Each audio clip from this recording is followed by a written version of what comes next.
This is the future.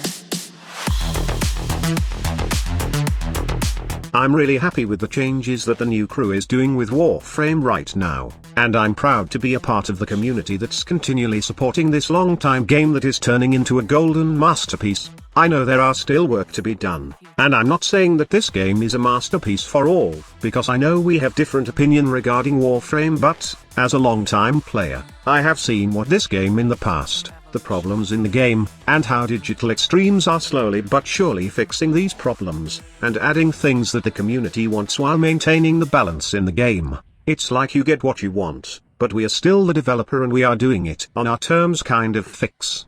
One of the biggest gripes in playing Warframe is that, like it or not, this game is grindy as hell, and because of the RNG involved, it's like praying every time you are farming a specific material or resource needed to craft a weapon or a warframe in the game.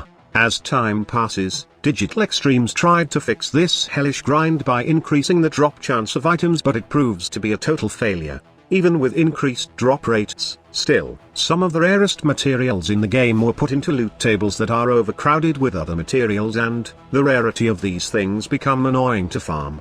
Time gates are also a nuisance in Warframe. You have a daily cap in standings, and this is how the developer kept players in their game for months and even years, until the player base was separated into two factions. One is those players who solely farm every day for the sole purpose of completing and getting everything. After that, the whole place becomes a content island that is deserted because there's no more content to farm anymore. And the other faction is those who just hated the time gating method of Digital Extremes and decided to quit the game because they call it a bullshit move to keep players playing the game for months before they will release another content that has the same blueprint as the hellish farm they are implementing.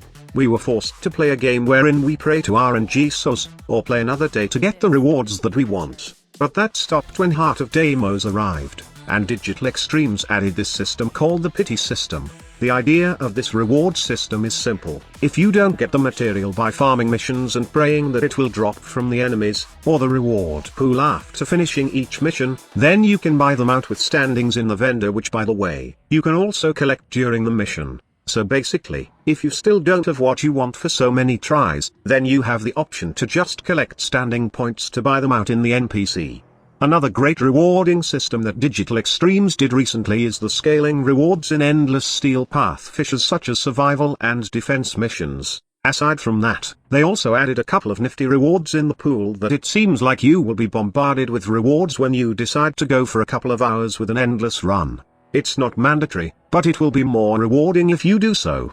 And yesterday, they announced that they will continue with the pity system, and I bet that the new game mode will also feature a reward system similar to the survival missions we have right now on the Orokin moon. Now, many were pissed about the Tau Forged shards being extremely rare, and I'm glad that Digital Extremes will be giving it the pity system treatment, wherein it will increase the chance of dropping a Tau Forged shard. This means that every time you don't get one at the final battle against the Archon of the Week, then your drop chance will increase up to the point wherein you will get a 100% chance to get the Tau Forged shard. I have a few Tau Forged shards right now, but I must admit, I stopped doing Archon hunts for weeks because it's not worth doing anymore. I don't mind getting the normal Archon shards, but there are instances wherein I want the Tau Forged version to mean max Warframes. More power means more fun in Warframe, and you can't simply do that with just a few Tau Forged shards. You can swap those Tau Forged shards in any Warframe, but it requires so much Helminth materials if you do these on several Warframes. That is why it's always good to have tons of Tau Forged shards, so you can individually put them into your favorite Warframes. I am also hoping that the pity system will continue in the future updates of Warframe. What about those hard-to-get Warframes, squad leader? Do you think that it would be better to have a pity system also for how to farm these Warframes? Well, I don't think so, as there are prime counterparts of those Warframes right now. Most of the new Warframes can be farmed with the pity system, and those old ones are not. However, it would be wiser to farm platinum and get the prime variants of those Warframes than go farm them and pray that their parts will drop. Well, that's just my opinion, and I would love to hear your thoughts also in the comment section below. Thank you so much for watching. Squad Leader signing off.